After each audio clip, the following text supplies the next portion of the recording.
بسم اللہ الرحمن الرحیم۔ السلام علیکم۔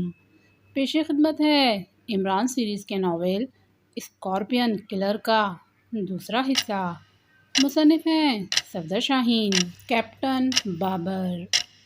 سر پر ٹوٹ پڑنے والی قیامت کسی ریوالور کے دستے کی ضرب تھی جس نے کیپٹن بابر کے ہوش و حواس معطل کر دیے تھے، اور جب اسے ہوش آیا تو وہ اپنی کار کے بجائے ایک ایسے کمرے کے فرش پر دراز تھا جو ہر قسم کے فرنیچر اور سامان سے محروم تھا۔ کمرے میں ایک بلب روشن تھا۔ اس کمرے میں نہ کوئی کھڑکی تھی اور نہ ہی روشن دان۔ واحد دروازہ تھا جو بند نظر آ رہا تھا۔ کیپٹن بابر چند لمحوں تک کمرے کا جائزہ لیتا رہا اور پھر وہاں اپنی موجودگی کے بارے میں سوچتا رہا۔ پھر اس کی یادداشت کا سلسلہ بحال ہوا تو وہ تیزی سے اٹھ بیٹھا۔ اس کا سر بری طرح دکھ رہا تھا۔ اس نے ہاتھ بڑھا کر اپنے سر کو ٹٹولا تو ضرب والی جگہ پر گمڑا ابھرا آیا ہوا تھا۔ وہ سمجھ گیا کہ اسے بے ہوش کرنے کے بعد یہاں لایا گیا ہے۔ کیپٹن بابر فرش سے اٹھ کر دروازے کے قریب آیا اور اس نے ہینڈل گھما کر دروازہ کھولنے کی کوشش کی، مگر وہ ناکام رہا۔ دروازہ باہر سے بند تھا۔ پھر اس نے دروازے سے کان لگا کر سننے کی کوشش کی، مگر کسی قسم کی آہٹ یا آواز سنائی نہ دی۔ وہ طویل سانس لے کر پیچھے ہٹا اور سوچنے لگا کہ اس سے کیا حماقت ہوئی۔ وہ پارک کے گیٹ کے قریب دیکھنے میں اتنا منہمک ہوا کہ حملہ آور کی طرف سے غافل رہا جو نہ جانے کب پچھلا دروازہ کھول کر کار میں گھس آیا تھا۔ پھر اس نے اندازہ لگایا کہ انجن سٹارٹ ہونے کے شور میں حملہ آور کار میں داخل ہوا تھا، اس لیے وہ دروازہ کھلنے کی آواز نہ سن سکا تھا۔ کیپٹن بابر نے گھڑی پر وقت دیکھا تو رات کے 3 بج رہے تھے، جس کا مطلب تھا کہ وہ 7 گھنٹے بے ہوش رہا تھا۔ اسے خیال آیا کہ ایکسٹرو یقیناً اس کے لیے پریشان ہوگا، اس لیے اسے اپنی پوزیشن سے آگاہ کرنا ضروری تھا۔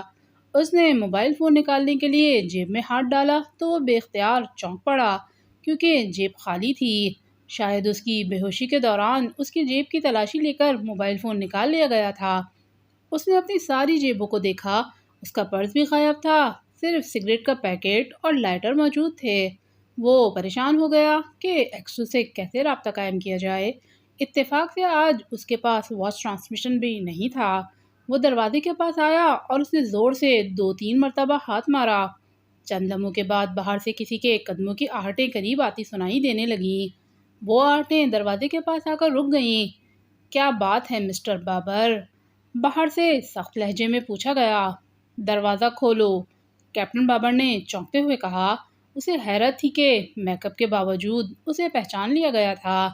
خاموشی سے سو جاؤ ورنہ دوبارہ بے ہوش کر دیے جاؤ گے۔ دروازہ صبح سے پہلے نہیں کھولا جائے گا، باہر سے سخت اور دھمکی آمیز لہجے میں کہا گیا۔ کیوں؟ تم لوگ کون ہو اور مجھے یوں کیوں قید کر رکھا ہے؟ یہ کون سی جگہ ہے؟ کیپٹن بابر نے غصیلے لہجے میں کہا۔ جگہ کے بارے میں نہیں بتایا جا سکتا، باقی تم خود جانتے ہو کہ ہم کون ہیں اور تمہیں کیوں اغوا کیا گیا ہے۔ ہر مجرم کو اپنے جرم کا علم ہوتا ہے، لیکن پھر بھی وہ خود کو انجان ظاہر کرنے کی کوشش کرتا ہے۔ باہر سے ہنستے ہوئے لہجے میں کہا گیا۔ مگر تم ہو کون؟ کیا تم قانون کے رکھوالے ہو؟ کیپٹن بابر نے غراتے ہوئے کہا۔ نہیں، بہرحال تمہارے لیے بہتر یہی ہے کہ تم سکون سے وقت گزارو۔ جب تم پریم اور چیف کی گفتگو سن کر سیڑھیوں کی طرف جا رہے تھے تو تمہیں دیکھ لیا گیا تھا۔ پریم نے چیف کو اطلاع دی اور چیف نے پروگرام تبدیل کر دیا۔ اس کے بعد مجھے آرڈر ہوا کہ نرسری پارک سے تمہیں اغوا کر لاؤں۔ تم وہاں پریم کا ہی انتظار کر رہے تھے نا؟ باہر سے جواب دیا گیا۔ تمہیں میرا نام کیسے معلوم ہوا؟ باہر موجود آدمی کی بات کو سن کر کیپٹن بابر نے گہرا سانس لیتے ہوئے کہا۔ تمہارا میک اپ صاف کرنے کے بعد اصل چہرہ دیکھنے پر، کیونکہ ہم سیکرٹ سروس کے تمام ایجنٹوں کو پہچانتے ہیں۔ اب تم آرام کرو اور مجھے بھی آرام کرنے دو۔ صبح تم سے بات ہوگی جب چیف کی ہدایات ملیں گی۔ اب اگر تم نے دروازہ پیٹا یا شور کیا تو تمہیں گیس کے ذریعے دوبارہ بے ہوش کر دوں گا، اور اس مقصد کے لیے مجھے دروازہ بھی کھولنا نہیں پڑے گا۔ آگے تم خود سمجھدار ہو، کیونکہ تم پاک ایشیا سیکرٹ سروس کے ذہین ممبر ہو۔ باہر سے نامعلوم شخص نے سخت لہجے میں کہا۔ اچھا، تمہارے علاوہ اور کتنے افراد ہیں یہاں؟ کیپٹن بابر نے پوچھا۔ فی الحال تو صرف میں ہی ہوں، اور ہاں، کیا تم اپنے چیف کو اپنے اغوا کے بارے میں بتانا چاہتے ہو؟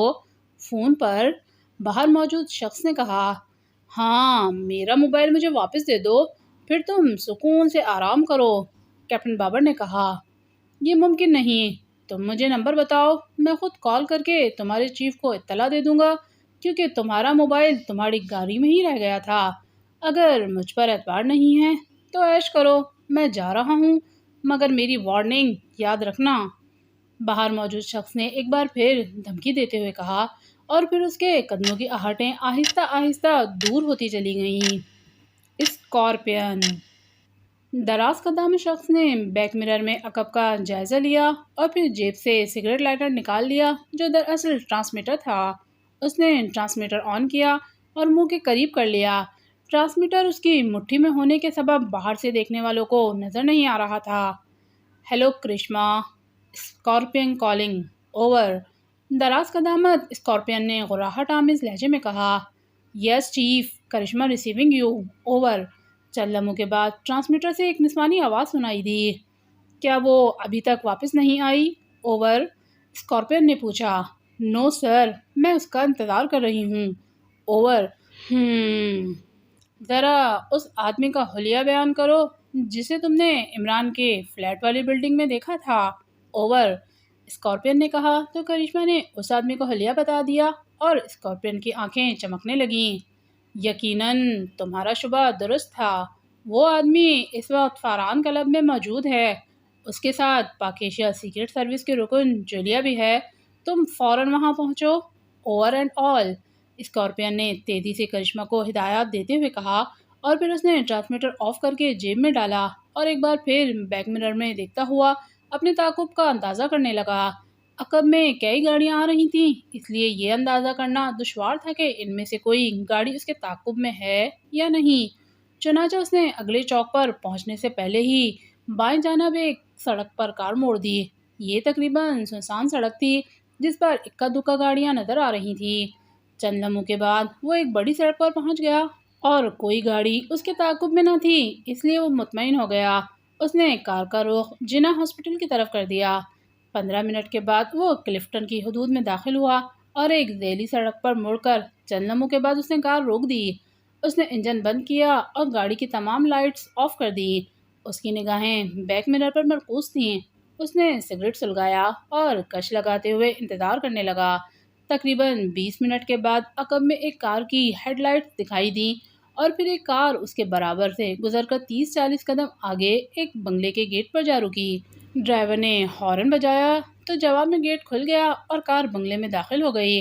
تب اسکارپین بھی دروازہ کھول کر کار سے اترا اور قریبی گلی میں گھس گیا۔ چند قدم چل کر وہ رک گیا اور سڑک کی طرف دیکھنے لگا۔ گلی میں تاریکی تھی جبکہ گلی کے باہر اسٹریٹ لائٹس کی روشنی تھی۔ چند لمحوں کے بعد گلی کے سامنے سے ایک آدمی گزرتا ہوا دکھائی دیا۔ اسکارپین چونکا اور سڑک کی طرف چل دیا۔ نکڑ پر پہنچ کر اس نے بائیں جانب دیکھا، وہ آدمی اس بنگلے کے گیٹ کے قریب پہنچ چکا تھا جس میں کار داخل ہوئی تھی۔ اسکارپین نے دائیں جانب دیکھا، اس کی کار سے چند قدم پیچھے سڑک کے دوسرے ہاتھ پر ایک کار کھڑی تھی۔ یہ کار پہلے موجود نہ تھی۔ اس نے ایک لمحے کے لیے سوچا اور پھر اس کار کی طرف بڑھنے لگا۔ قریب پہنچ کر اس نے کار کا جائزہ لیا تو وہ خالی تھی۔ اسکارپین نے جیب سے تار کا ٹکڑا نکالا اور پچھلے دروازے کے لاک میں ڈال کر مخصوص انداز میں گھمانے لگا۔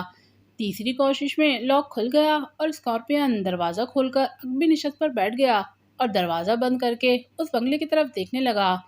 وہ آدمی اتنی دیر میں غائب ہو چکا تھا۔ اسکارپین کو یقین تھا کہ یہ کار اسی آدمی کی تھی۔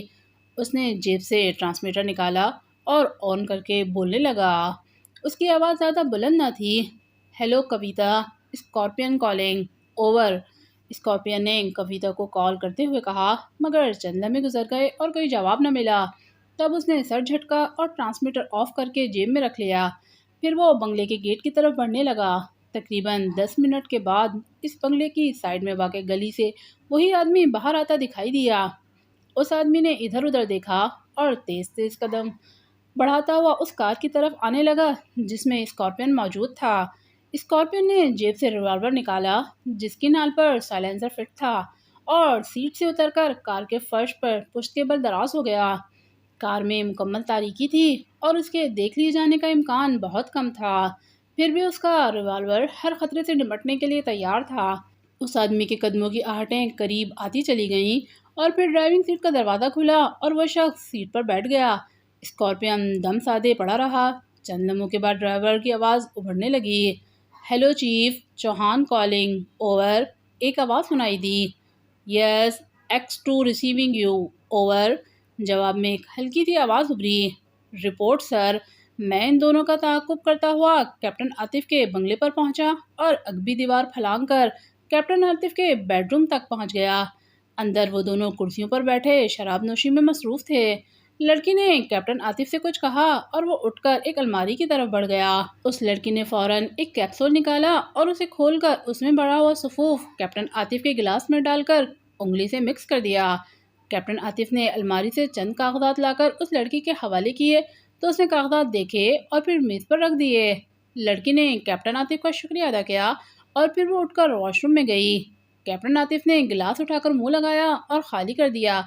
پھر وہ اٹھ کر بیڈ پہ جا بیٹھا اور واش روم کی طرف دیکھنے لگا، مگر 2-3 لمحے بعد ہی وہ لہراتا ہوا فرش پر منہ کے بل آ گرا۔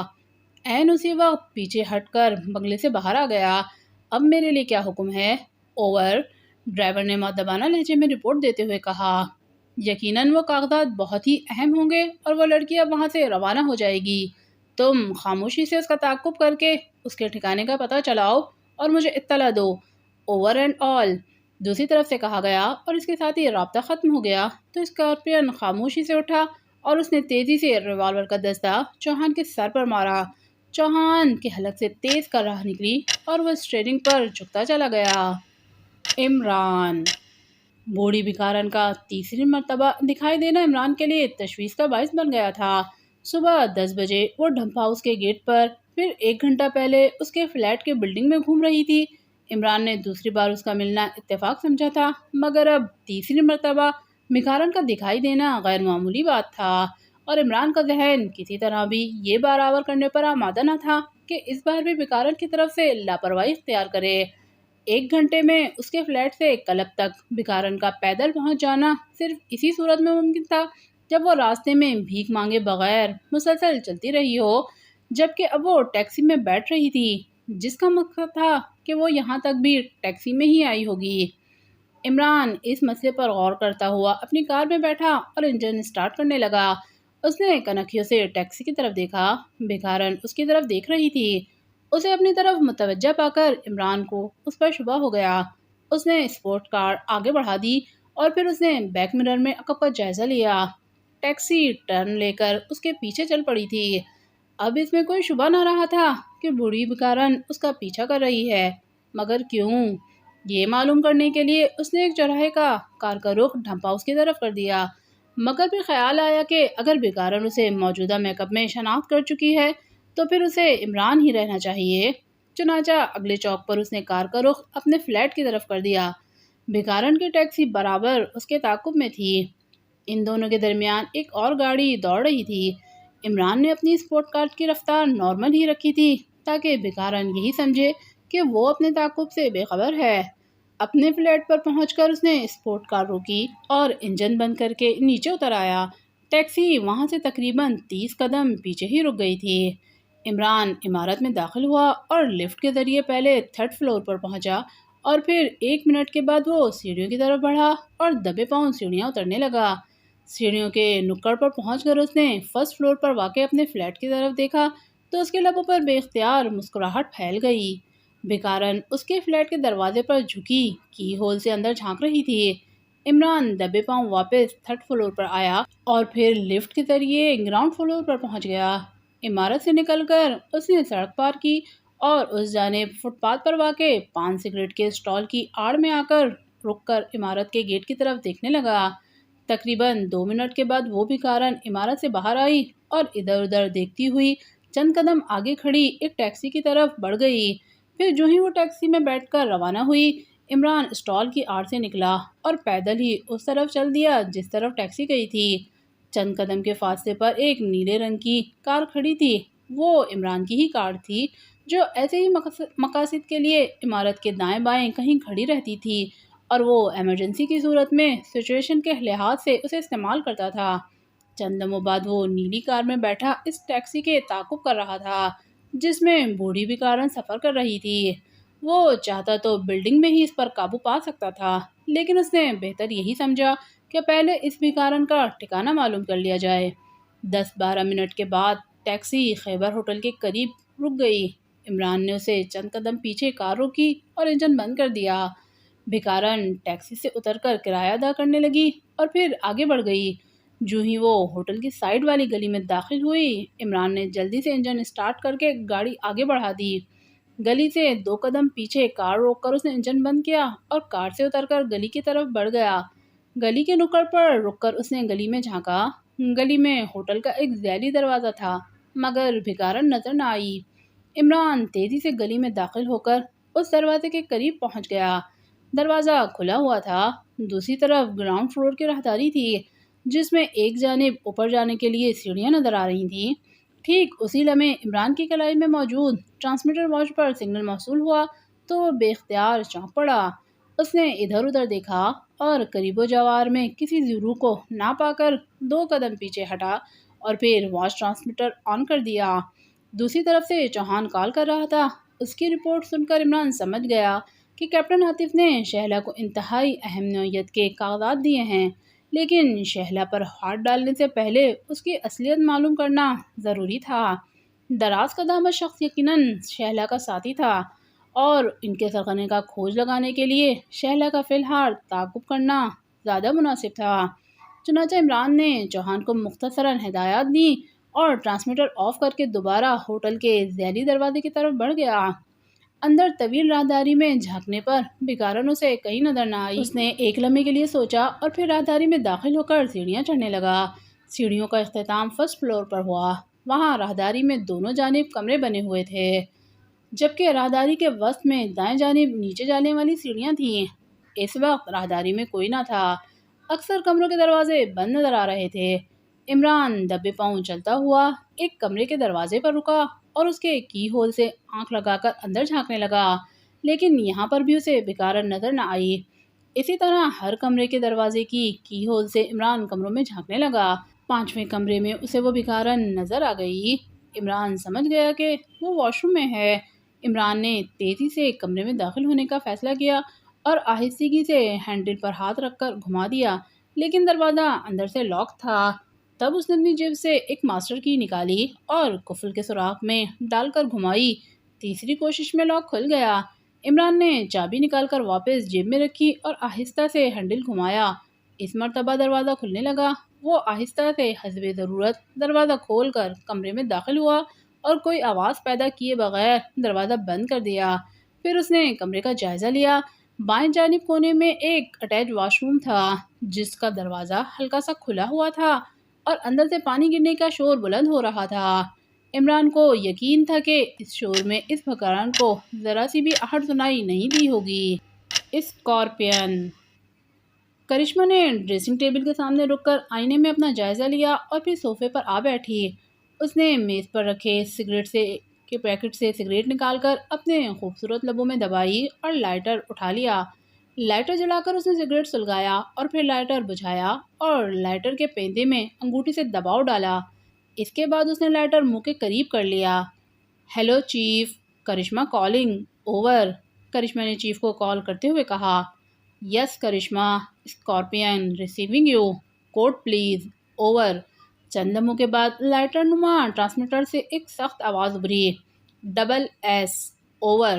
کرشمہ نے کوڈ بتاتے ہوئے کہا۔ اوکے، کیا رپورٹ ہے کرشمہ، اوور۔ دوسری طرف سے اسکارپین نے اطمینان بھرے لہجے میں کہا۔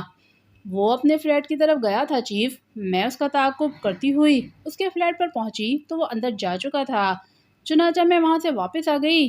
اب میں اپنے کمرے سے آپ کو کال کر رہی ہوں، اوور۔ کرشمہ نے معتبانہ لہجے میں کہا۔ واپس آنے کی کیا جلدی تھی؟ اس کے فلیٹ کی نگرانی کرنا تھی، اوور۔ اسکارپین نے کہا۔ سر، مجبوری یہ تھی کہ عمارت کے مکین مجھ پر شبہ کرتے۔ رات کے 9 بجے کسی بیکارن کا کسی بھی وجہ سے لوگوں کی عمارت میں موجود رہنا خود کو مصیبت میں ڈالنے کے مترادف ہے۔ وہ تو میں 1.5-2 گھنٹہ پہلے ہی وہاں کے مکینوں کی نگاہوں میں آ چکی ہوں، اوور۔ کرشمہ نے کہا۔ خیر اب ہمارا پلڑا بھاری ہے۔ ایکس 2 کے 2 آدمی کیپٹن بابر اور چوہان ہماری گرفت میں آ چکے ہیں۔ باقی رہا عمران اور ایکس 2 کے دوسرے ماتحت، تو ان پر بھی قابو پا لیا جائے گا۔ عمران کا تو آج رات ہی تیا پاچا ہو جائے گا۔ اس کے بعد ایکس 2 کو ختم کرنا ہمارے لیے بہت آسان ہوگا۔ اوور، اسکارپین نے کہا۔ اوہ، کیپٹن بابر کا تو آپ نے مجھے شام کے وقت بتایا تھا کہ اسے نرسری پارک کے قریب سے اٹھا لیا گیا ہے، مگر چوہان کب ہاتھ آیا؟ اوور، کرشمہ نے چونکتے ہوئے پوچھا۔ وہ کیپٹن عاطف کو پتہ بتانے کا تعاقب کرنے اور کیپٹن عاطف کے بنگلے پر پہنچا۔ اس نے ایکس 2 کو ٹرانسمیٹر پر رپورٹ دی اور ایکس 2 نے اسے کویتا کی نگرانی اور اس کے ٹھکانے کا پتہ لگانے کا حکم دیا۔ بس اس کے فوراً بعد ہی میں نے چوہان کو بے ہوش کر ڈالا اور یہاں لے آیا۔ اوور، اسکارپین نے کہا۔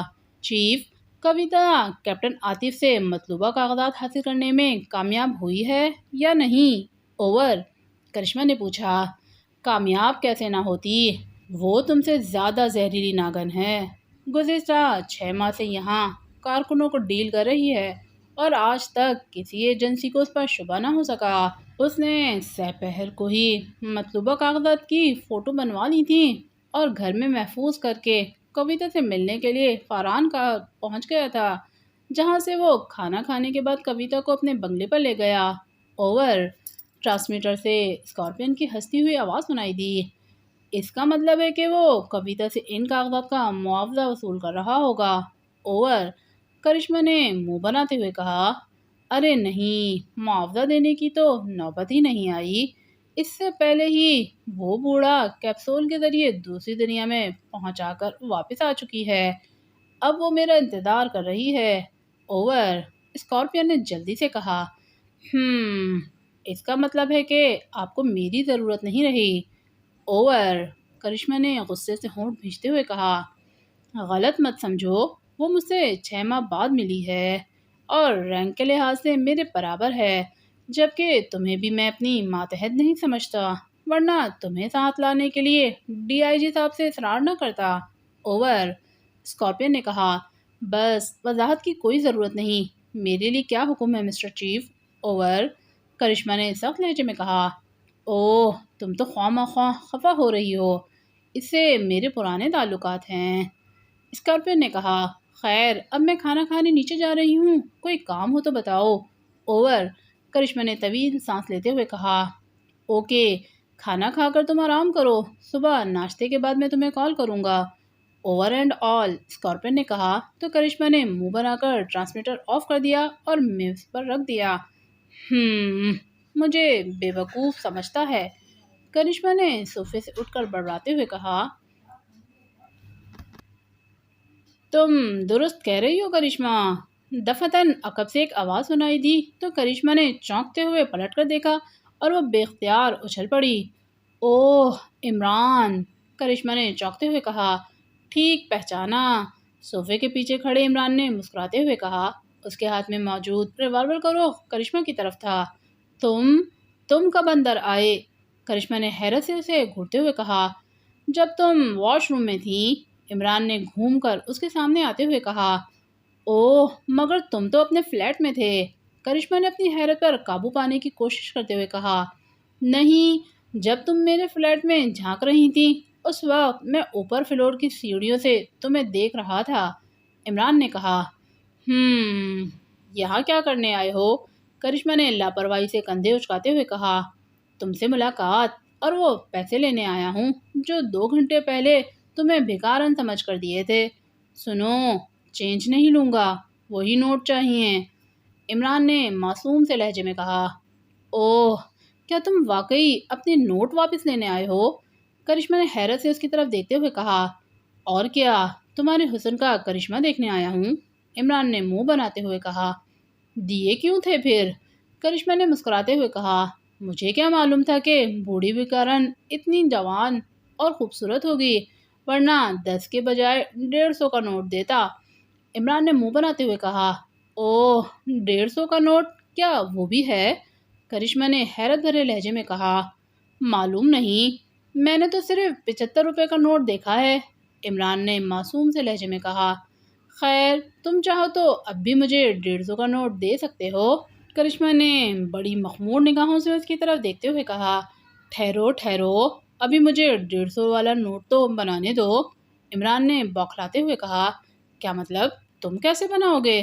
کرشمہ نے چونکتے ہوئے کہا۔ تم مجھے اسکارپین کا ایڈریس بتا دو، میں تمہیں ابھی نوٹ بنا کر دے دوں گا، عمران نے کہا۔ تو تم اسکارپین کا ایڈریس پوچھنے آئے ہو؟ کرشمہ نے اسے گھورتے ہوئے کہا۔ ہاں اگر تم بتا سکو تو، عمران نے اس بات میں سر ہلاتے ہوئے کہا۔ اور اگر میں انکار کر دوں تو پھر؟ کرشمہ نے عمران کی آنکھوں میں جھانکتے ہوئے کہا۔ تو پھر تمہیں میرے ساتھ جانا ہوگا، ایکس 2 خود ہی تم سے سب کچھ اگلوا لے گا، عمران نے کہا۔ خوش فہمی ہے تمہاری، تم اگر میرے بارے میں جان چکے ہو تو تمہیں یہ بھی معلوم ہوگا کہ جب کسی ایجنٹ کو دشمن ملک میں کسی مشن پر بھیجا جاتا ہے تو ہر طرح سے اس کی آزمائش کی جاتی ہے کہ وہ اپنے وطن کے لیے کس حد تک قربانی دینے کا جذبہ رکھتا ہے۔ چنانچہ مجھے ساتھ لے جانے کے باوجود بھی تمہیں میری زبان کھلوانے میں بری طرح ناکامی ہوگی، کرشمہ نے مسکراتے ہوئے کہا۔ دیکھا جائے گا، اسکارپین کی محبوبہ، ہاتھ بلند کر کے دیوار کی طرف منہ کر لو، عمران نے سخت لہجے میں کہا تو کرشمہ مسکرائی اور ہاتھ بلند کر کے دیوار کی طرف گھومی۔ اس طرف ڈریسنگ ٹیبل موجود تھی، آئینے میں وہ عمران کو اپنے عقب میں بڑھتے دیکھ رہی تھی۔ پھر جو ہی عمران نے اس کے قریب پہنچ کر اس کے سر پر ریوالور کا دستہ مارنے کے لیے ہاتھ بلند کیا، کرشمہ نے تیزی سے گھومتے ہوئے عمران کے پیٹ میں گھوسا مار دیا۔ عمران کے ہاتھ سے ریوالور گر گیا اور وہ لڑکھڑاتا ہوا پیچھے ہٹا۔ کرشمہ نے تیزی سے پینترا بدلتے ہوئے لات گھما کر عمران کے سینے پر مارنے کی کوشش کی تھی، لیکن اب عمران کی کھوپڑی گھوم چکی تھی۔ اس نے پھرتی سے ایک طرف ہٹتے ہوئے کرشمہ کا پاؤں پکڑا اور کرشمہ ایک پاؤں پر اچھلتی ہوئی اپنا توازن برقرار رکھنے کی کوشش کرنے لگی۔ عمران کی قہر آلود نگاہیں کرشمہ پر مرکوز تھیں اور وہ دونوں ہاتھوں میں اس کا پاؤں جکڑے اسے بل دے رہا تھا۔ کرشمہ نے درد سے بےتاب ہو کر خود کو یکدم فرش پر جھکایا اور دونوں ہاتھ پیچھے کیے اور صوفے پر جماتے ہوئے دوسرا پاؤں عمران کے ہاتھوں پر مار دیا۔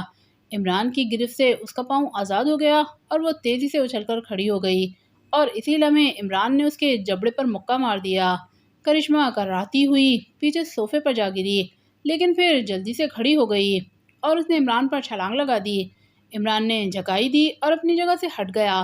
کرشمہ اپنے ہی زور میں اس کی چھوڑی ہوئی جگہ پر آ گری۔ عمران نے پلٹ کر اپنی لات گھمائی اور ٹھوکر کرشمہ کے پہلو میں لگی اور وہ کراہتی ہوئی کروٹ بدل گئی، لیکن دوسرے ہی لمحے وہ بجلی کی سی تیزی سے سیدھی ہوئی اور اس نے دروازے کی طرف چھلانگ لگا دی، مگر وہ بھول گئی کہ عمران کی عمرانیت جگا کر اب وہ خود نہیں بچ سکے گی۔ عمران نے اس پر جس لگائی اور عقب سے اس کے سر کے بال پکڑ کر اسے زور سے جھٹکا دیا کہ کرشمہ کراہتی ہوئی بائیں جانب فرش پر جا گری۔ پھر اس سے پہلے کہ وہ فرش سے اٹھتی، عمران نے آگے بڑھ کر اس کی کنپٹی پر نپا تلا مکہ مار دیا اور کرشمہ کراہتی ہوئی لڑکھڑائی اور پھر اس کا جسم ساکت ہوتا چلا گیا۔ بلیک 0 دانشمند دل کے آپریشن روم میں عمران اور بلیک 0 بیٹھے چائے پی رہے تھے۔ عمران بلیک 0 کو موجودہ حالات کے بارے میں بتا رہا تھا۔ بلیک 0 2 دن پہلے اپنی کسی عزیز کی شادی پر کسرال گیا ہوا تھا اور وہاں سے آج ہی لوٹا تھا۔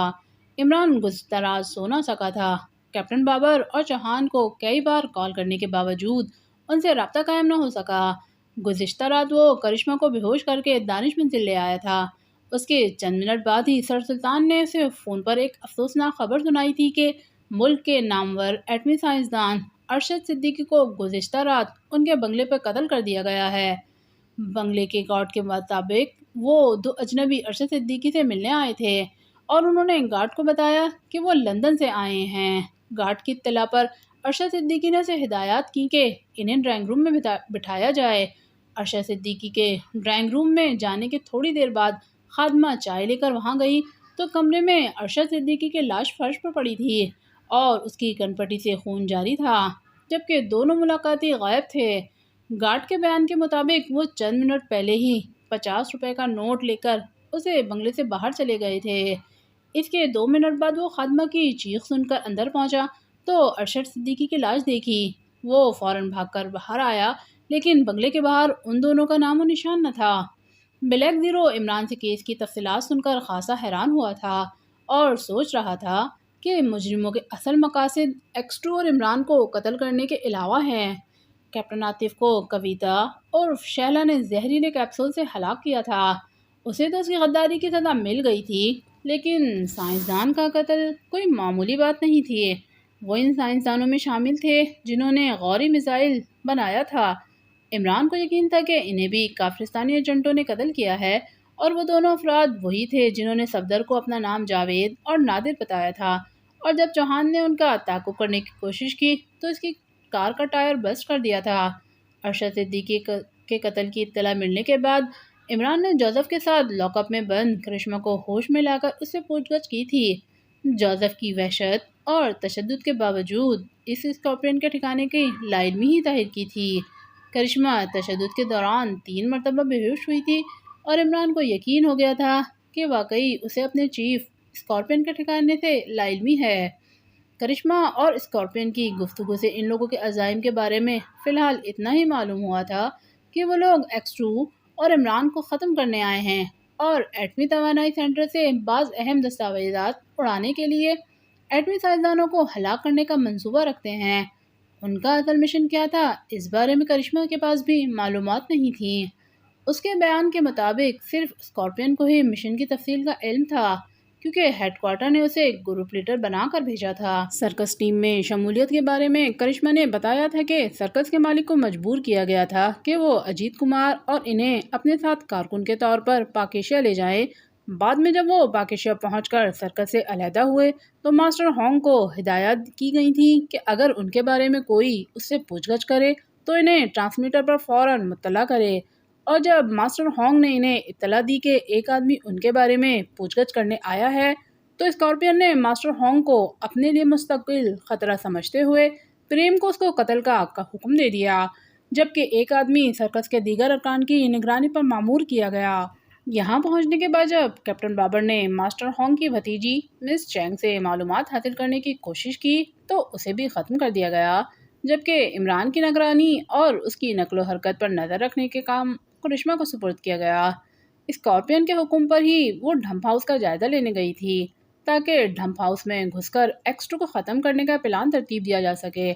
پاک ایشیا میں داخل ہونے کے بعد وہ لوگ اسکارپین کی ہدایات پر الگ الگ ہوٹلوں میں مقیم ہوئے تھے، اور اسکارپین نے ہی ان کے لیے ہوٹلوں میں کمرے بک کرائے تھے۔ اجیت کمار یا اسکارپین نے اپنے چاروں ماتحتوں کو مشن کے جزیات سے لاعلم رکھا، اور وہ لوگ ایک دوسرے کے رہائشی ہوٹل سے بھی بے خبر رہے تھے تاکہ پکڑے جانے کی صورت میں وہ اپنے ساتھیوں کا ایڈریس نہ بتا سکیں۔ اسکارپین نے اپنے ساتھیوں کو بتایا تھا کہ وہ 1-2 دن میں کرائے پر مکانات حاصل کرے گا، اور وہ لوگ آج رات ہوٹلوں سے ان مکانوں میں شفٹ ہو چکے ہوں گے۔ کرشمہ کی یہ بات کسی حد تک درست ثابت ہوئی تھی، کیونکہ صفدر، نعمانی، صدیقی، خاور اور تنویر رات بھر تمام ہوٹلوں کو چیک کرتے رہے تھے، اور کسی بھی ہوٹل میں کرشمہ کا کوئی ساتھی نہیں ملا تھا۔ وہ تھک ہار کر تمام ممبرز ایکسٹرو کی ہدایات پر صبح 4 بجے اپنے فلیٹوں میں چلے گئے۔ عمران کے لیے جوزف سینڈوچ بنا لایا تھا، اور یہی اس کا ناشتہ تھا۔ رات بھر جاگنے سے عمران کی آنکھیں سرخ ہو رہی تھیں، مگر پھر بھی وہ مستعد نظر آ رہا تھا۔ اس وقت وہ میک اپ کے بجائے اصل شکل میں تھا، البتہ لاک اپ میں وہ کرشمہ کے سامنے چہرے پر سیاہ نقاب لگا کر بطور ایکسٹرو گیا تھا۔ کویتا کے بارے میں کرشمہ نے کیا بتایا ہے؟ بلیک زیرو نے پوچھا۔ کویتا کے بارے میں وہ پہلے سے نہیں جانتی تھی۔ اسکارپین نے اسے بتایا تھا کہ ان کے محکمے کی ایک لیڈی ایجنٹ پاک ایشیا میں عرصہ 6 ماہ سے مقامی طور پر کامیابی سے خدمات انجام دے رہی ہے، اور ماضی میں اس کی دوست رہ چکی ہے۔ اب وہ دونوں مل کر اس کے مشن کو کامیاب بنانے کے لیے جدوجہد کریں گے، اور اسی سلسلے میں وہ ایٹمک سینٹر کے ریکارڈ اسسٹنٹ کیپٹن عاطف سے کسی قسم کی اہم دستاویزات حاصل کرنے گئی تھی۔ ان دستاویزات کی نوعیت سے کرشمہ لاعلم ہے، عمران نے تفصیل بتاتے ہوئے کہا تو دفعتاً ہلکی سی سیٹی کی آواز سنائی دی، اور وہ دونوں چونک پڑے۔ میز پر کرشمہ کا لائٹر نما ٹرانسمیٹر پڑا تھا، اور سیٹی کی آواز اسی سے ابھری تھی۔ عمران کو فوراً یاد آ گیا کہ گزشتہ رات اسکارپین نے ٹرانسمیٹر پر کرشمہ سے کہا تھا کہ وہ صبح اسے کال کرے گا۔ یقیناً اس وقت وہی ٹرانسمیٹر پر کال کر رہا تھا۔ عمران نے ایک لمحے کے لیے سوچا۔ اس وقت اسے شدت سے جولیا کی ضرورت محسوس ہو رہی تھی۔ بہرحال اس نے خود ہی بات کرنے کا فیصلہ کیا اور لیٹر نما ٹرانسمیٹر اٹھا کر اس کے نچلے پیندے میں انگوٹھے سے دباؤ ڈال دیا۔ Hello Karishma, Scorpion calling you, over. Transmitter سے حسب توقع اسکارپین کی آواز سنائی دی۔ Yes chief, Karishma receiving you, over. Imran نے کرشمہ کے لہجے میں بات کرتے ہوئے کہا۔ اوہ، کیا بات ہے، تمہاری آواز بھاری کیوں ہو رہی ہے، اوور۔ اسکارپین نے چونکتے ہوئے لہجے میں کہا۔ تمہاری سنگ دلی پر رات بھر ماتم کرتی رہی ہوں، مگر تمہیں کیا، اوور۔ عمران نے کرشمہ کی آواز میں کہا۔ لگتا ہے ابھی تک خفا ہو، اوور۔ دوسری طرف سے اسکارپین نے ہنستے ہوئے کہا۔ میرے لیے کیا حکم ہے، اوور۔ عمران نے کہا جبکہ بلیک زیرو حیرت سے اس کی طرف دیکھ رہا تھا۔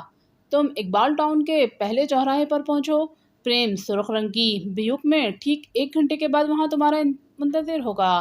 اس کے ساتھ تم نے ایٹمی سائنسدان محمود خان کے بنگلے پر جانا ہے، اوور۔ اسکارپین نے ہدایات دیتے ہوئے کہا تو بلیک زیرو حیرت سے عمران کی طرف دیکھنے لگا۔ عمران نے بھی بمشکل اپنے غصے پر قابو آیا تھا۔ وہاں سے واپسی پر تم ہوٹل کے بجائے پریم کے ساتھ گلشن شمیم کالونی میں جاؤ گی۔ وہاں ہم نے بنگلہ کرائے پر لے رکھا ہے اور آئندہ تم اسی بنگلے میں رہو گی، اوور۔ اسکارپین نے کہا۔ رائٹ سر، مگر کیا مجھے وہاں میک اپ میں جانا ہوگا، اوور۔ عمران نے کرشمہ کے لہجے میں پوچھا۔ نہیں، میک اپ کرنے کا وقت نہیں ہے، تم فوراً روانہ ہو جاؤ، اوور اینڈ آل، اسکارپین نے سخت لہجے میں کہا، اور اس کے ساتھ ہی رابطہ منقطع ہو گیا تو عمران نے بھی ٹرانسمیٹر آف کر دیا۔ چند لمحوں کے بعد اس نے واچ ٹرانسمیٹر آن کیا جبکہ بلیک زیرو خاموشی سے اس کی طرف دیکھ رہا تھا۔ Hello Julia, X2 calling, over. Imran نے جولیا کو کال کرتے ہوئے کہا۔ Yes chief, Julia attending you, over. جلد ہی واچ ٹرانسمیٹر سے جولیا کی آواز سنائی دی تو عمران نے تیزی سے اسے مختصراً ہدایات دی اور ٹرانسمیٹر آف کر کے بلیک زیرو کی طرف دیکھنے لگا۔ جولیا آ رہی ہے، اسے کرشمہ سے ملوانا ہے، میں ذرا میک اپ کر لوں، میک اپ باکس مجھے دو، عمران نے بلیک زیرو سے مخاطب ہو کر کہا تو بلیک زیرو نے اٹھ کر الماری سے میک اپ باکس نکال کر عمران کے آگے میز پر رکھ دیا۔ عمران نے میک اپ کرتے ہوئے اسے چند ہدایات دیں تو بلیک زیرو نعمانی، صدیقی اور خاور سے رابطے قائم کرنے لگا۔ اس نے باری باری ان تینوں کو ہدایات دی۔ عمران نے میک اپ سے فارغ ہونے میں صرف 10 منٹ لگائے۔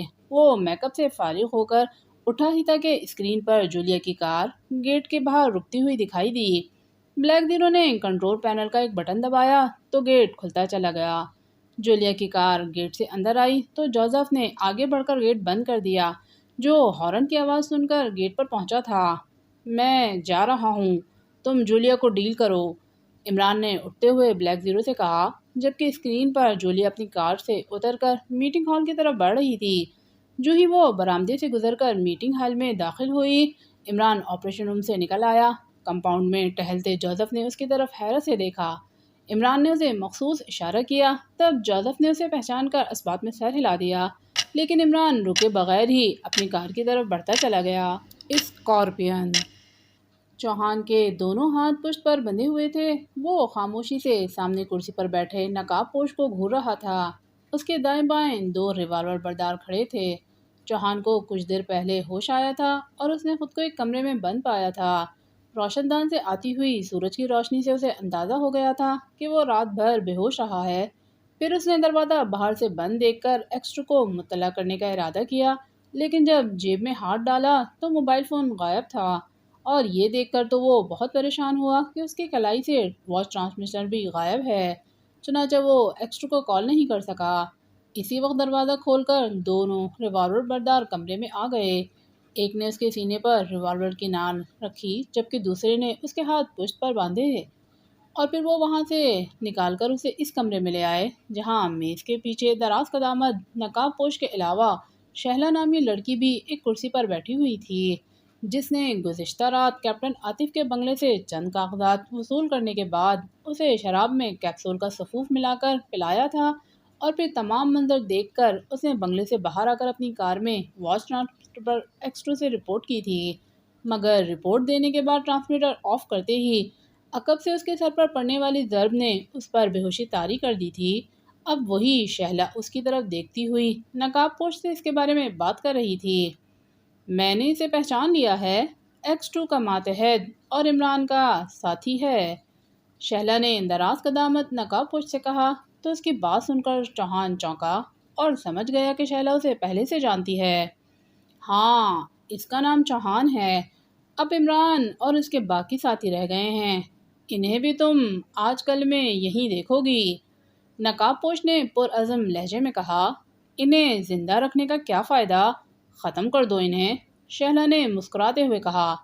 نہیں کویتا، ابھی نہیں، ہمارا اصل ٹارگٹ X2 ہے، اس نے ہمارے وطن کو بہت نقصان پہنچایا ہے اور مجھے ہیڈ کوارٹر سے تاکید ہے کہ X2 کو قتل کر کے ہی واپس آؤں، دراز قدامت نقاب پوش نے کہا۔ کیا اس چکر میں اصل مشن لیٹ نہیں ہو جائے گا، شہلا نے کہا جسے کویتا کے نام سے پکارا گیا تھا۔ نہیں، مشن پر بھی ساتھ ساتھ کام ہو رہا ہے، میں نے راجیش اور کپور کو عمران کے فلیٹ پر بھیج دیا ہے، وہ اسے اغوا کر کے لائیں گے، البتہ صفدر کا ایڈریس ہمیں معلوم نہیں ہے کیونکہ اس کے بارے میں ہمیں زیادہ معلومات حاصل نہیں ہو سکی، نقاب پوش نے کہا اور پھر وہ چوہان کی طرف دیکھنے لگا۔ مسٹر چوہان، صفدر کا ایڈریس بتاؤ، نقاب پوش نے چوہان کی طرف دیکھ کر سخت لہجے میں کہا۔ سوری، میں نہیں بتا سکتا، چوہان نے اسے گھورتے ہوئے کہا۔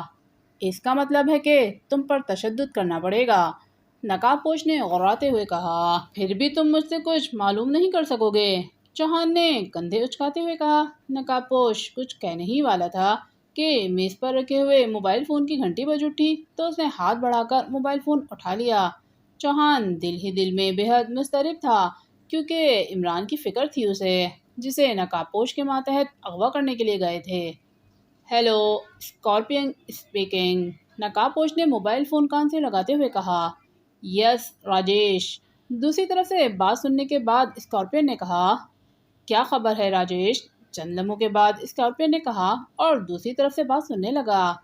اچھا، تم اس کے ملازم سے پوچھ گچھ کرو کہ وہ کہاں ہے، وہ یقیناً جانتا ہوگا، اگر وہ نہ مانے تو کپور کو اس کے فلیٹ کی نگرانی پر چھوڑ کر تم ڈھمپ ہاؤس کی نگرانی کرو، جیسے ہی عمران یا کوئی دوسرا آدمی آئے اس کا پیچھا کرتے ہوئے اطلاع دینا، دیٹس آل، دوسری طرف سے بات سننے کے بعد اسکارپین نے ہدایات دیتے ہوئے کہا اور پھر اس نے موبائل فون آف کر کے میز پر رکھ دیا۔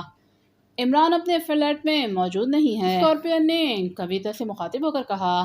9 بج چکے ہیں، ہو سکتا ہے وہ ڈھمپ ہاؤس گیا ہو، کویتا نے ایک اندازے کے تحت کہا، اسی لیے تو میں نے راجیش کو ڈھمپ ہاؤس کی نگرانی کرنے کی ہدایت دی ہیں، اسکارپین نے کہا اور پھر وہ چوہان کی طرف دیکھنے لگا۔ تو تم صفدر کا ایڈریس نہیں بتاؤ گے، اسکارپین نے چوہان کو گھورتے ہوئے کہا۔ ایک بار کہہ تو دیا ہے، کیا اب لکھ کر دوں، چوہان نے ناگوار لہجے میں کہا۔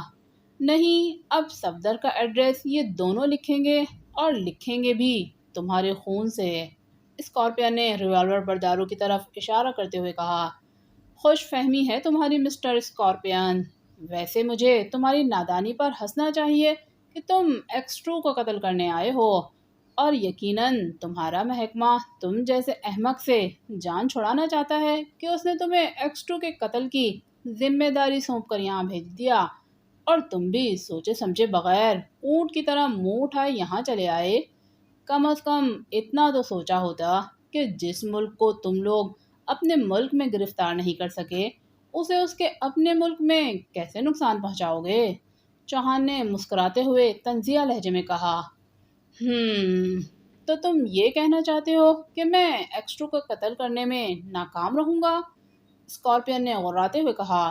ناکام نہیں تو کامیاب بھی نہیں ہو سکو گے، تم جیسے ہزاروں بزدل مل کر بھی اس کا ایک بال بھی بیکا نہیں کر سکتے، وہ اتنا ترنے والا نہیں ہے۔ میں نہیں جانتا کہ تمہارا اصل مشن کیا ہے، لیکن تمہاری طرح دوسرے ملکوں سے آنے والے ہر ایجنٹ کا اصل مشن کے ساتھ دوسرا مشن X2 کو ہلاک کرنا ہوتا ہے، تمہارے ملک کی خفیہ ایجنسیوں کے علاوہ دوسری سپر پاورز ممالک کی خفیہ ایجنسیاں بھی ہمیشہ کوشش کرتی رہتی ہیں کہ کسی طرح X2 کو ختم کر دیا جائے، مگر آج تک کسی کو بھی اس میں کامیابی حاصل نہیں ہوئی، چوہان نے مسکراتے ہوئے کہا۔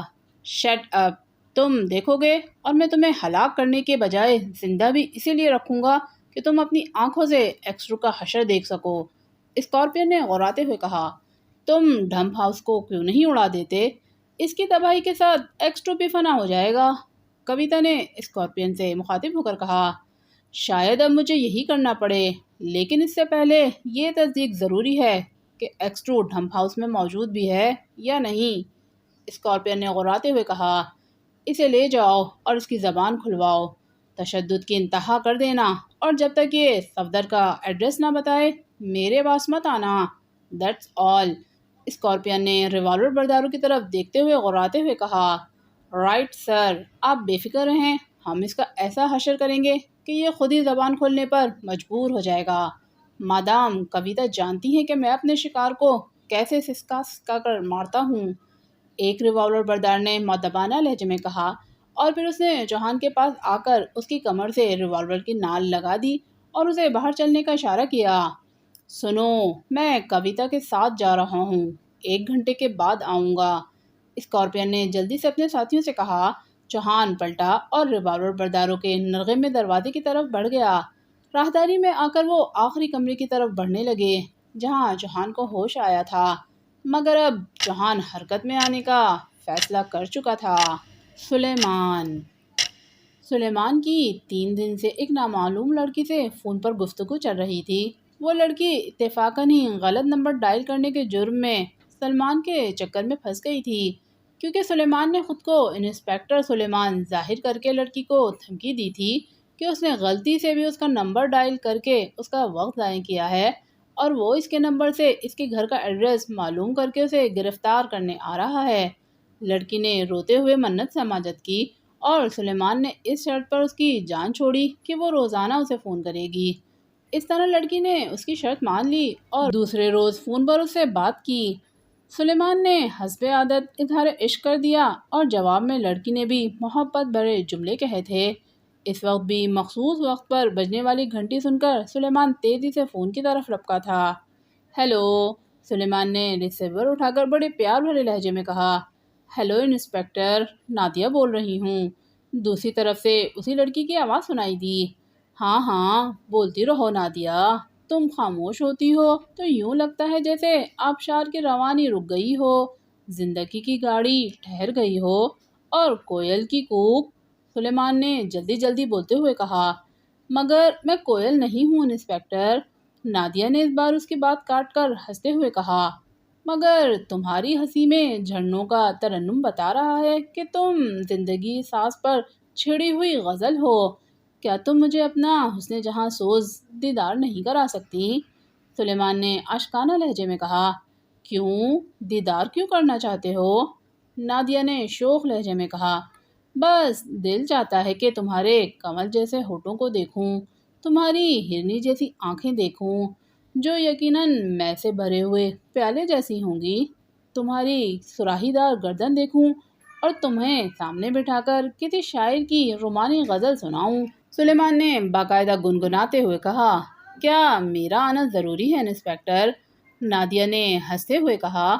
آہ، انسپیکٹر نہ کہو، سلیمان کہو، پھر آج تو فرصت ہی فرصت ہے، گھر پر کوئی نہیں ہے اور صاحب کے لیے لنچ بھی تیار نہیں کرنا۔ سلیمان نے تیزی سے کہا۔ اوہ صاحب، کون صاحب؟ نادیہ نے حیرت بھرے لہجے میں پوچھا تو سلیمان کو اپنی غلطی کا احساس ہو گیا۔ صاحب میں خود ہوں، خود کو گھر پہ اپنے لیے کھانا پکاتے ہوئے میں خود کو صاحب کہتا ہوں، سلیمان نے گڑبڑائے ہوئے لہجے میں کہا۔ اچھا، تمہیں کھانا پکانے کا بھی تجربہ ہے؟ نادیہ نے کہا۔ کئی سال کا، اور کیما کریلے تو ایسا بناتا ہوں کہ صاحب مونگ کی دال کو بھی بھول جاتے ہیں۔ تمہارے لیے تو میں نے آج اسپیشل بیگن کی نہاری بنائی ہے، سلیمان نے فخریہ لہجے میں کہا۔ بیگن کی نہاری؟ نادیہ نے حیرت بھرے لہجے میں کہا۔ ہاں، مگر بے فکر رہو، اس کے ساتھ کریلوں کی چٹنی اور انڈوں کا سلاد بھی ہے، سلیمان نے جلدی سے کہا۔ اچھا، میں آ رہی ہوں، نادیہ نے ہنستے ہوئے کہا اور اس کے ساتھ ہی سلسلہ منقطع ہو گیا۔ آج مزہ آئے گا، سلیمان نے ریسیور رکھ کر ہنستے ہوئے بڑبڑا کر کہا، مگر پھر اسے عمران کا خیال آیا جو گزشتہ رات سے غائب تھا۔ اسے خدشہ ہوا کہ کہیں نادیہ اور اس کی ملاقات کے دوران عمران نہ ٹپک پڑے۔ یہ سوچ کر اس نے ہاتھ اٹھائے اور دعا کرنے لگا، یا الہی، مجھے صاحب کے شر سے محفوظ رکھنا اور اسے شام سے پہلے گھر نہ آنے دینا۔ سلیمان نے باقاعدہ ہاتھ اٹھا کر دعا کرتے ہوئے کہا اور پھر آنکھیں بند کیے جھومتے ہوئے بار بار یہی دعا کرنے لگا۔ نہ جانے کتنی دیر گزری تھی کہ اچانک کال بیل بج اٹھی۔ اوہ، آئی آئی آئی، سلیمان نے یکدم خوشی سے اچھلتے ہوئے کہا، اور پھر اس نے تیزی سے عمران کا پرائیویٹ فون والا کمرہ لاک کیا اور باہر آ گیا۔ بیرونی دروازے پر آ کر اس نے بونٹ گرایا اور دروازہ کھولتے ہی آنکھوں میں دنیا جہان کا پیار سمیٹ لیا، لیکن پھر وہ یکدم اچھل پڑا۔ باہر خلاف توقع نادیہ کے بجائے تو اجنبی کھڑے تھے۔ سلیمان چند لمحوں تک حیرت سے انہیں دیکھتا رہا۔ ہیلو، ہم تمہاری محبوبہ کے بھائی ہیں، کیا ہمیں اندر نہیں آنے دو گے؟ ایک آدمی نے مسکراتے ہوئے کہا۔ اوہ، نادیہ کے بھائی؟ تو کیا وہ خود نہیں آئی ہے؟ سلیمان نے چونکتے ہوئے کہا۔ سیڑھیوں میں امی کے ساتھ آ رہی ہے، ایک آدمی جواب دیتے ہوئے آگے بڑھا اور سلیمان دروازے سے ایک جانب ہٹ گیا۔ وہ دونوں اندر آئے اور ایک نے پلٹ کر دروازہ بند کر دیا۔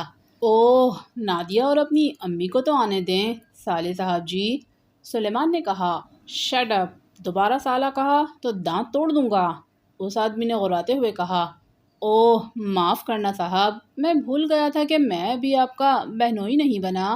میرا خیال ہے آج صرف آپ رشتہ طے کرنے آئے ہیں، اپنی باجی حضور کا، سلیمان نے بوکھلا کر کہا۔ تو دوسرے آدمی نے یکدم جیب سے ریوالور نکال کر اس پر تان لیا۔ اب تم نے منہ سے کوئی بات نکالی تو گولی مار دوں گا، دوسرے آدمی نے سلیمان پر ریوالور تان کر کہا۔ بہتر بھائی جان، سلیمان نے گھبرائے ہوئے لہجے میں کہا۔ چلو اندر چلو، پہلے آدمی نے اسے گھورتے ہوئے کہا، جس نے نیلے رنگ کا سوٹ پہنا ہوا تھا۔ مگر وہ نادیہ اور اس کی امی، سلیمان نے دروازے کی طرف ہاتھ سے اشارہ کرتے ہوئے کہا۔ وہ بھی آ جائیں گی، تم اندر چلو یا دباؤں ٹریگر، ریوالور بردار نے سخت لہجے میں کہا۔ تو سلیمان نے منہ بنا لیا اور پلٹ کر ڈرائنگ روم کی طرف چل دیا۔ نیلے سوٹ والے نے بھی ریوالور نکال لیا تھا، دونوں کے ریوالور پر سائلنسر نصب تھے۔ وہ سلیمان کے پیچھے چلتے ہوئے ڈرائنگ روم میں داخل ہوئے۔ عمران کہاں ہے؟ نیلے سوٹ والے نے کمرے کا جائزہ لینے کے بعد سلیمان سے پوچھا۔ اسے آپ نے کیا کہنا ہے؟ آپ نے مجھے رشتہ دینا ہے یا عمران صاحب کو؟ سلیمان نے منہ بناتے ہوئے کہا۔ شٹ اپ، جو پوچھا جائے صرف اسی کا جواب دو، دوسرے آدمی نے غراتے ہوئے کہا۔ ٹھیک ہے، پوچھئے، سلیمان نے بے چارگی سے کہا۔ عمران کہاں ہے؟ دوسرے آدمی نے پوچھا۔ شادی میں نے کرنی ہے، عمران صاحب نے نہیں، سلیمان نے منہ بناتے ہوئے کہا۔ بکو مت، نیلے سوٹ والے نے غراتے ہوئے اس کی بات کاٹی۔ کپور، یہ آسانی سے نہیں مانے گا، دوسرے آدمی نے سلیمان کو گھورتے ہوئے نیلے سوٹ والے سے کہا۔ ہاں، اس کی زبان کھینچنا پڑے گی، نیلے سوٹ والے نے سلیمان کو گھورتے ہوئے کہا، جسے کپور کے نام سے پکارا گیا تھا۔ اگر تم نے فوراً ہی عمران کے بارے میں نہ بتایا تو میں فائر کھول دوں گا، بولو، دوسرے آدمی نے سلیمان کو گھورتے ہوئے کہا۔ تم عجیب آدمی ہو، کبھی کہتے ہو چپ رہو، کبھی کہتے ہو بولو، اب سوچ سمجھ کر بتاؤ کہ میں بولوں کہ نہ بولوں، لب کھولوں کہ نہ کھولوں، سلیمان نے منہ بناتے ہوئے کہا۔ عمران کہاں ہے؟ کپور نے دانت پیستے ہوئے کہا۔ معلوم نہیں، وہ رات سے باہر گئے ہیں اور ابھی تک لوٹ کر نہیں آئے، حالانکہ میں کئی بار پکار چکا ہوں کہ آ جائیے آ جائیے، سلیمان نے بڑبڑاتے ہوئے کہا۔ راجیش، تم چیف کو رپورٹ دے کر ہدایات لو، میں اس احمق کا خیال رکھتا ہوں، کپور نے دوسرے آدمی سے مخاطب ہو کر کہا، جس کا نام راجیش تھا۔ راجیش سلیمان کو گھورتا ہوا پلٹا اور کمرے سے باہر نکل گیا۔ تم کون ہو؟ سلیمان نے کپور سے مخاطب ہو کر پوچھا۔ خاموش رہو، کہیں غصے میں آ کر میں تمہیں شوٹ نہ کر دوں، کپور نے غراتے ہوئے کہا۔ تو سلیمان نے چپ سادھ لی۔ باہر سے راجیش کی ہلکی ہلکی آواز آ رہی تھی۔ چند لمحوں کے بعد وہ واپس آیا تو کپور نے اس کی طرف دیکھا۔ آؤ، چیف نے ڈھمپ ہاؤس کی نگرانی کا حکم دیا ہے، اسے فی الحال بے ہوش کر دو، راجیش نے کپور سے مخاطب ہو کر کہا۔ تو کپور نے سلیمان کے عقب میں آ کر اس کے سر پر ریوالور کا دستہ مار دیا اور سلیمان کراتا ہوا گرا اور بے ہوش ہو گیا۔ سامعین، اگر آپ نے ابھی تک میرے چینل سحر وائس کو سبسکرائب نہیں کیا ہے تو سبسکرائب کر لیجئے تاکہ میری طرف سے آنے والا ہر نیا ناول سب سے پہلے آپ کو ملے۔ شکریہ۔ کرشمہ۔ پریم نے چوک پر پہنچ کر فٹ پاتھ کے ساتھ کار روکی اور انجن بند کر کے انتظار کرنے لگا۔ تقریباً 5 منٹ ہی گزرے تھے کہ اسے عقب میں ایک ٹیکسی آتی دکھائی دی۔ ٹیکسی اس کی کار کے پیچھے آ کر رکی۔ بیک مرر میں ٹیکسی سے کرشمہ کو اترتے دیکھ کر اس نے اطمینان کا گہرا سانس لیا۔ انجن اسٹارٹ کرنے لگا مگر اس کی نگاہیں بیک مرر پر ہی مرکوز تھیں۔ کرشمہ نے ٹیکسی کا کرایہ ادا کیا اور پریم کی کار کی طرف بڑھنے لگی۔ کار کے قریب آ کر اس نے پچھلا دروازہ کھولا اور اگلی سیٹ پر بیٹھ گئی۔ تم 5 منٹ لیٹ آئی ہو، پریم نے کار آگے بڑھاتے ہوئے مسکرا کر کہا۔ ٹیکسی ملنے میں دیر ہو گئی تھی، دائیں جانب کی سڑک پر مڑ جانا، کرشمہ نے جواب دیا۔ کیا مطلب؟ پریم نے چونکتے ہوئے آئینے میں اس کی طرف دیکھ کر کہا۔ چیف نے ہدایت کی ہے کہ تمہارے ٹھکانے پر جا کر حلیہ تبدیل کروں۔ مجھے خود اس ایک ادھیڑ عمر عورت کا میک اپ کرنا ہے، اس کے بعد مشن پر جانا ہے، کرشمہ نے کہا۔ اوہ، مگر مجھے تو چیف نے کہا تھا کہ تمہیں یہاں میک اپ کر کے آئے، پریم نے کہا۔ ہاں، مگر تمہیں ہدایات دینے کے بعد ہی چیف نے مجھے کال کی تھی۔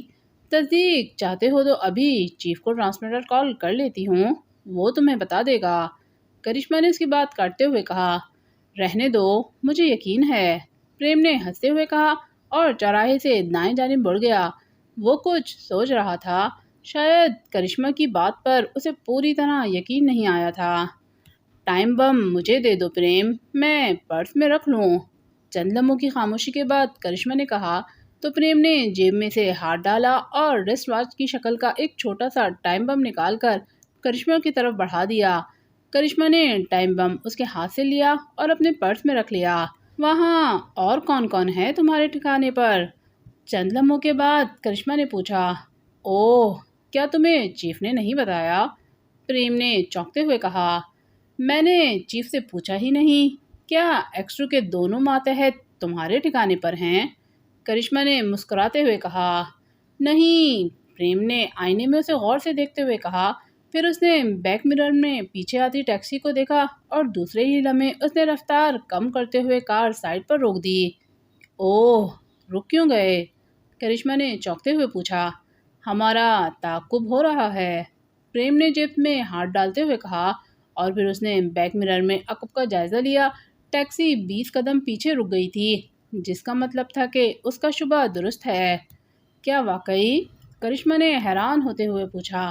ہاں، پیچھے دیکھو، ایک ٹیکسی ہے، شاید تم اسی میں آئی تھیں، پریم نے آئینے میں اس کی طرف دیکھتے ہوئے کہا تو کرشمہ نے چہرہ گھما کر پیچھے دیکھا تو واقعی پریم نے تیزی سے ریوالور نکالا اور کرشمہ کی طرف پلٹ کر ریوالور اس پر تان لیا۔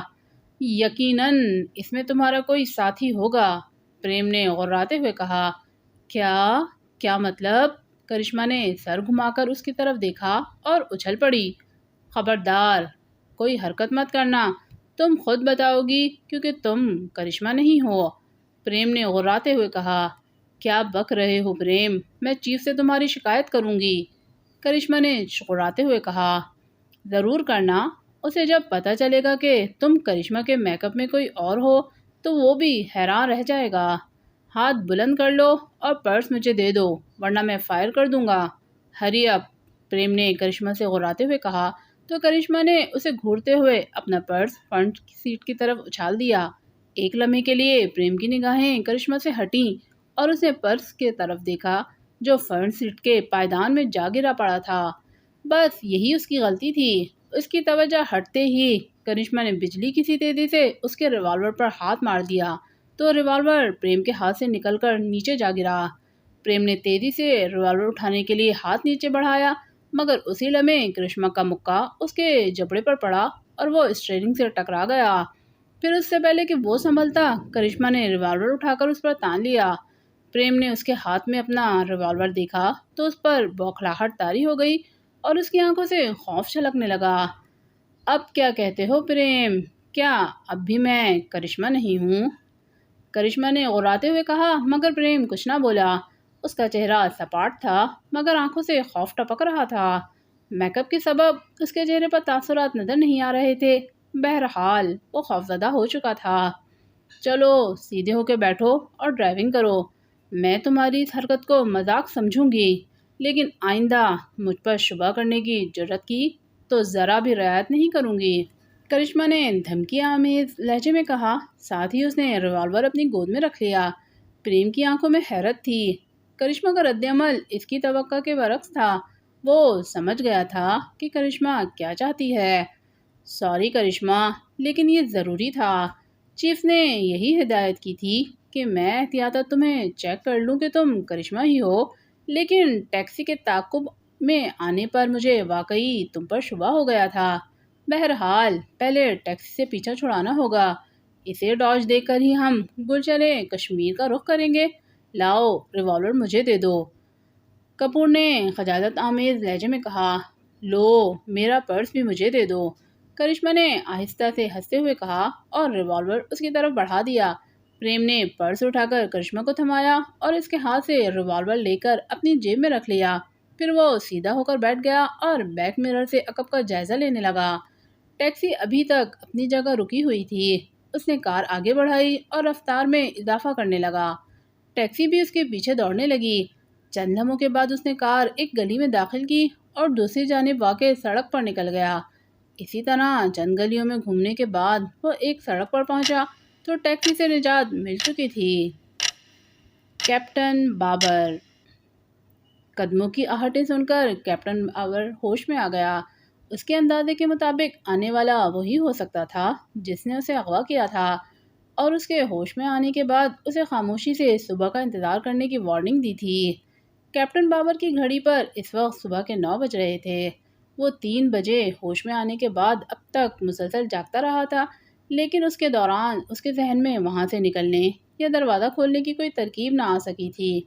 پریشانی کے ساتھ ساتھ اسے بھوک بھی ستا رہی تھی، کیونکہ اس نے گزشتہ رات کا کھانا بھی نہیں کھایا تھا۔ اسے امید تھی کہ وہ آدمی اس کے لیے ناشتہ لا رہا ہوگا، لیکن چند لمحوں کے بعد دروازہ کھلا تو ایک آدمی خالی ہاتھ کھڑا دکھائی دیا۔ اس کے چہرے پر چھوٹی چھوٹی داڑھی اور گھنی مونچھیں تھیں۔ عمر کے لحاظ سے وہ کیپٹن بابر سے چند سال بڑا معلوم ہوتا تھا، اور اس کے ہاتھ میں ناشتے کے بجائے سائلنسر لگا ریوالور تھا، جس کی نال کیپٹن سینے کی طرف اٹھی ہوئی تھی۔ چلو ہاتھ اٹھا کر باہر آ جاؤ، اس آدمی نے تحکمانہ لہجے میں کہا، تو اس کی آواز سن کر کیپٹن بابر کو محسوس ہوا کہ یہ وہ آدمی نہیں ہے جس کے ساتھ ہوش میں آنے کے بعد اس کی بات ہوئی تھی۔ کہاں جانا ہے؟ تمہارا ساتھی کہاں ہے؟ کیپٹن بابر نے فرش سے اٹھتے ہوئے پوچھا۔ کون؟ شنکر کا پوچھ رہے ہو؟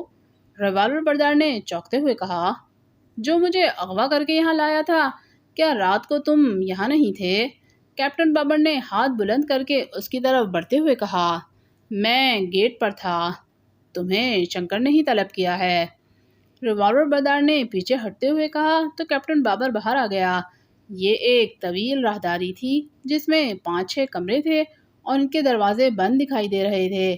اس آدمی نے ریوالور کی نال کیپٹن بابر کی کمر سے لگائی اور اسے دائیں طرف چلنے کا حکم دیا تو کیپٹن بابر خاموشی سے اس کے ساتھ چلنے لگا۔ ریوالور بردار اس کے پیچھے تھا۔ راہداری کے باہر برآمدہ تھا، مگر اس آدمی نے برآمدے سے پہلے واقع کمرے میں کیپٹن بابر کو داخل ہونے کا حکم دیا، جس کا دروازہ کھلا تھا۔ کیپٹن بابر اس کمرے میں داخل ہوا تو سامنے صوفے پر بیٹھا ایک ادھیڑ عمر شخص اس کی طرف دیکھ رہا تھا۔ اس کے آگے میز پر موبائل فون، سگریٹ کا پیکٹ اور لائٹر رکھا ہوا تھا۔ بس رک جاؤ، ریوالور بردار نے کیپٹن بابر کو حکم دیتے ہوئے کہا تو کیپٹن بابر میز سے چند فٹ کے فاصلے پر ہی رک گیا۔ کیپٹن بابر، رات اچھی گزری؟ ادھیڑ عمر نے مسکراتے ہوئے کہا تو اس کی آواز سن کر کیپٹن بابر نے اسے پہچان لیا۔ یہ وہی آدمی تھا جس نے گزشتہ رات نرسری پارک سے اسے اغوا کیا تھا۔ ریوالور بردار نے اس کا نام شکر بتایا تھا، مگر اس کا چہرہ کسی قسم کے تاثرات سے عاری تھا۔ وہ یقیناً میک اپ میں تھا۔ ہاں، لیکن مجھے بھوک لگی ہے، کچھ کھانے کو مل جائے گا؟ کیپٹن بابر نے کہا۔ بالکل ملے گا، لیکن پہلے مجھے اپنے ساتھیوں کے ایڈریس بتاؤ۔ صفدر کہاں رہتا ہے؟ شنکر نے سر ہلاتے ہوئے کہا، مجھے نہیں معلوم، مگر تم کیوں ایڈریس معلوم کرنا چاہتے ہو؟ کیپٹن بابر نے چونکتے ہوئے پوچھا۔ تاکہ تمہاری تنہائی دور کرنے کے لیے انہیں بھی یہاں لایا جائے، کھانا کھلایا جائے۔ ایڈریس بتاؤ، شنکر نے اسے گھورتے ہوئے کہا۔ نہیں، میں نہیں بتا سکتا، کیپٹن بابر نے لاپرواہی سے کندھے اچکاتے ہوئے کہا۔ تمہیں بتانا پڑے گا، ورنہ میں دوسرا طریقہ بھی جانتا ہوں، شنکر نے صوفے سے اٹھ کر غراتے ہوئے کہا۔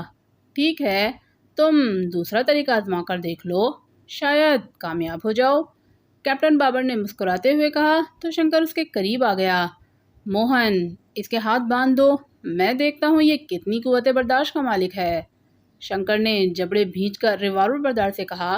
ساتھ ہی اس نے اپنے کوٹ کی داہنی جیب میں ہاتھ ڈالا اور ریوالور نکال کر کیپٹن بابر پر تان لیا۔ کیپٹن بابر کے عقب میں کھڑے موہن نے اپنا ریوالور جیب میں ڈالا اور اپنی ٹائی کھولنے لگا۔ شنکر کی نگاہیں کیپٹن بابر پر مرکوز تھیں۔ موہن نے کیپٹن بابر کو ہاتھ پیچھے کرنے کا حکم دیا تو کیپٹن بابر اپنے دونوں ہاتھ پیچھے کرتے ہوئے یکدم بائیں پاؤں پر اچھلا اور داہنے پاؤں کی ٹھوکر سامنے کھڑے شنکر کے ریوالور والے ہاتھ پر مار دی۔ شنکر کے ہاتھ سے ریوالور چھوٹ کر دور جا گرا۔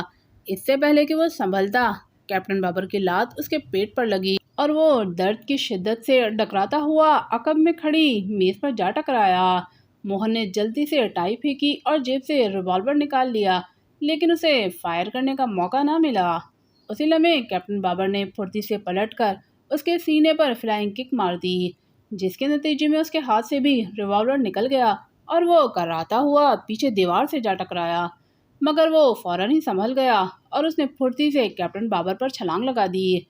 کیپٹن بابر یکدم دائیں جانب ہٹ گیا اور موہن اپنے ہی زور میں شنکر سے جا ٹکرایا اور وہ دونوں فرش پر گر گئے۔